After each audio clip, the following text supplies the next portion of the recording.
Macmillan Audio presents The Four Winds by Kristin Hannah. Read for you by Julia Whelan.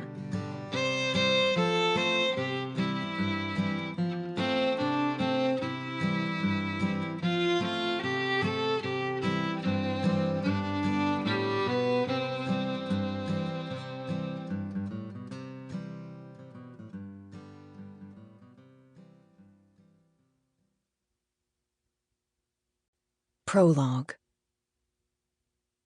Hope is a coin I carry, an American penny given to me by a man I came to love.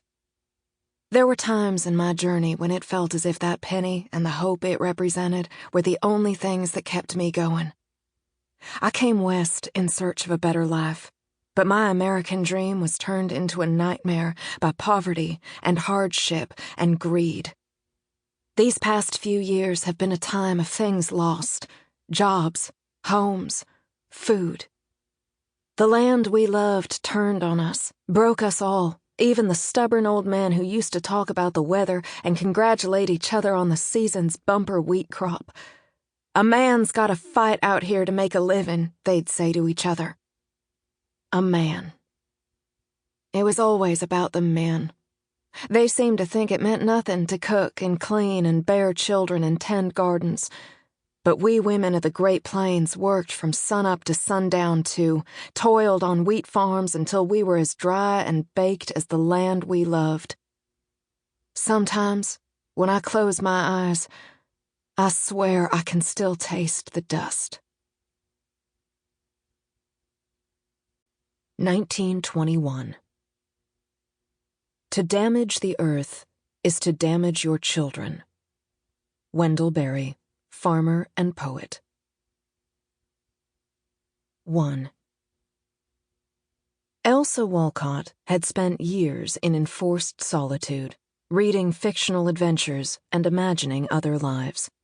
In her lonely bedroom, surrounded by the novels that had become her friends, she sometimes dared to dream of an adventure of her own, but not often. Her family repeatedly told her that it was the illness she'd survived in childhood that had transformed her life and left it fragile and solitary, and on good days, she believed it.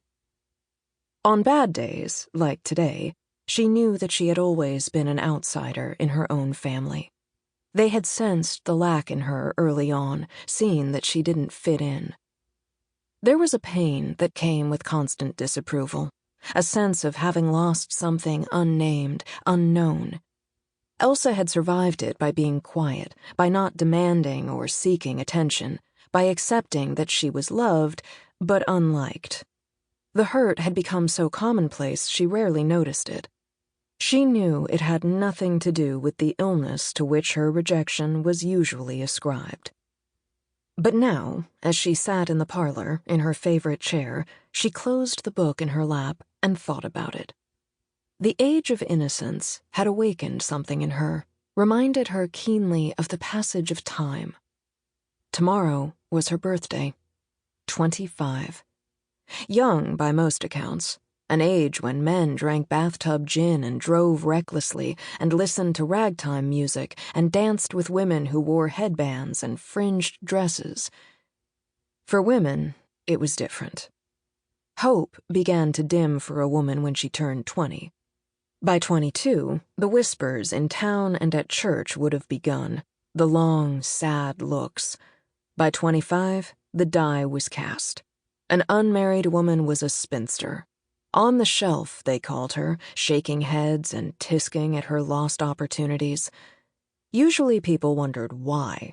What had turned a perfectly ordinary woman from a good family into a spinster?